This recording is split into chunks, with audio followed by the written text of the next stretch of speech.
രാഹുൽ ഗാന്ധി വയനാട്ടിൽ വിജയിക്കുക എന്നത് മാത്രമല്ല ഏറ്റവും വലിയ ഭൂരിപക്ഷം നേടുക എന്നതാണ് കോൺഗ്രസ് നേതൃത്വത്തിന്റെ പ്രധാന ലക്ഷ്യം. അതുകൊണ്ട് തന്നെ ശക്തമായ പോരാട്ടം കാഴ്ചവെക്കേണ്ടത് അനിവാര്യമായ ഘടകമാണ്. ഭൂരിപക്ഷം ഉയർത്താനുള്ള കഠിന പ്രയത്നത്തിലാണ് കോൺഗ്രസ് പ്രവർത്തകർ. വയനാട് ലോക്സഭാ മണ്ഡലം നിലവിൽ വന്ന 2009 MI ഷാനവാസിനെ വയനാട്ടുകാർ ലോക്സഭയിലേക്ക് അയച്ചത് 1,53,439 വോട്ടുകളുടെ ഭൂരിപക്ഷത്തിനാണ്. സംസ്ഥാനം ഇതുവരെ കണ്ട ഏറ്റവും വലിയ മൂന്നാമത്തെ ഭൂരിപക്ഷം. 2014 മലപ്പുറത്ത് നിന്ന് അഹമ്മദ് നേടിയത് 1,94,739 വോട്ടിന്റെ ഭൂരിപക്ഷമാണ്. ഇതുവരെയുള്ളതിൽ ഒന്നാമത്. കോൺഗ്രസിന്റെ ദേശീയ അധ്യക്ഷനും ഭാവി പ്രധാനമന്ത്രിയാകാൻ സാധ്യതയുള്ള നേതാവുമായ രാഹുൽ ഗാന്ധി വയനാട്ടിൽ മത്സരിക്കുമ്പോൾ ഈ റെക്കോർഡുകളെല്ലാം മറികടക്കേണ്ടതുണ്ട്. രാഹുൽ ഗാന്ധിക്ക് വയനാട്ടിൽ നിന്ന് കുറഞ്ഞ ഭൂരിപക്ഷം എന്നത് കോൺഗ്രസിന് തോൽവിക്ക് സമാനമാകും.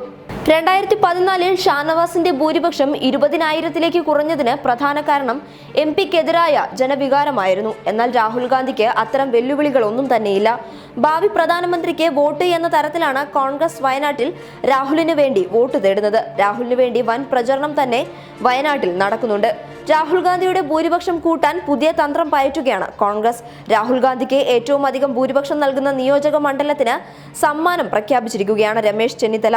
1 പവൻ സ്വർണമാണ് സമ്മാനമായി നൽകുക എന്നതാണ് ചെന്നിത്തലയുടെ പ്രഖ്യാപനം. 3 ലക്ഷത്തിന് മുകളിലാണ് രാഹുൽ ഗാന്ധിക്ക് വയനാട്ടിൽ നിന്ന് കോൺഗ്രസ് പ്രതീക്ഷിക്കുന്നത്.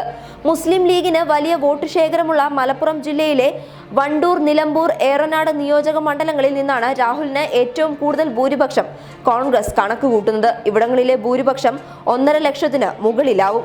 കോഴിക്കോട് ജില്ലയിൽ ഉൾപ്പെടുന്ന നിയമസഭാ മണ്ഡലമായ തിരുവമ്പാടി, വയനാട് ജില്ലയിൽ ഉൾപ്പെടുന്ന മാനന്തവാടി, കൽപ്പറ്റ, സുൽത്താൻ ബത്തേരി എന്നിവിടങ്ങളിൽ നിന്ന് 1.5 ലക്ഷം വോട്ടുകളുടെ ഭൂരിപക്ഷം എന്നിങ്ങനെയാണ് കോൺഗ്രസിന്റെ പ്രതീക്ഷ. എന്നാൽ ഈ 7 മണ്ഡലങ്ങളിൽ 4ലും നിയമസഭാ തിരഞ്ഞെടുപ്പ് ജയിച്ചത് LDF ആണ്. സ്ഥാനാർത്ഥി രാഹുൽ ഗാന്ധി ആണെന്നതുകൊണ്ട് തന്നെ 2016 നിയമസഭാ തിരഞ്ഞെടുപ്പിലെ കണക്കുകളൊന്നും കോൺഗ്രസിനെ ആശങ്കപ്പെടുത്തുന്നില്ല. 18,838 വോട്ടുകൾ കഴിഞ്ഞ തവണ MI ഷാനവാസിന് നൽകി മുന്നിലെത്തിയ മണ്ഡലം മലപ്പുറത്തെ ഏറനാടാണ്. അതിനു മുൻപ് വണ്ടൂരായിരുന്നു ഒന്നാമത്. ലീഗ് കോട്ടകളായ വണ്ടൂരിൽ നിന്നും ഏറനാട് നിന്നും തന്നെയാണ് ഇത്തവണയും UDF ഏറ്റവും കൂടുതൽ വോട്ട് പ്രതീക്ഷിക്കുന്നതും.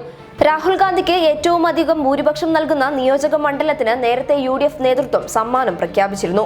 വയനാട്ടിൽ രാഹുൽ ഗാന്ധിക്ക് കൂടുതൽ സമയം ചെലവഴിക്കാൻ സാധിക്കാത്തതുകൊണ്ട് മറ്റുള്ള നേതാക്കൾ മണ്ഡലത്തിൽ സജീവമായിട്ടുണ്ട്. നാളെ വയനാട്ടിലെത്തി രാഹുൽ ഗാന്ധി തിരഞ്ഞെടുപ്പ് പ്രചരണ പരിപാടികളിൽ പങ്കെടുക്കും. News desk public Kerala.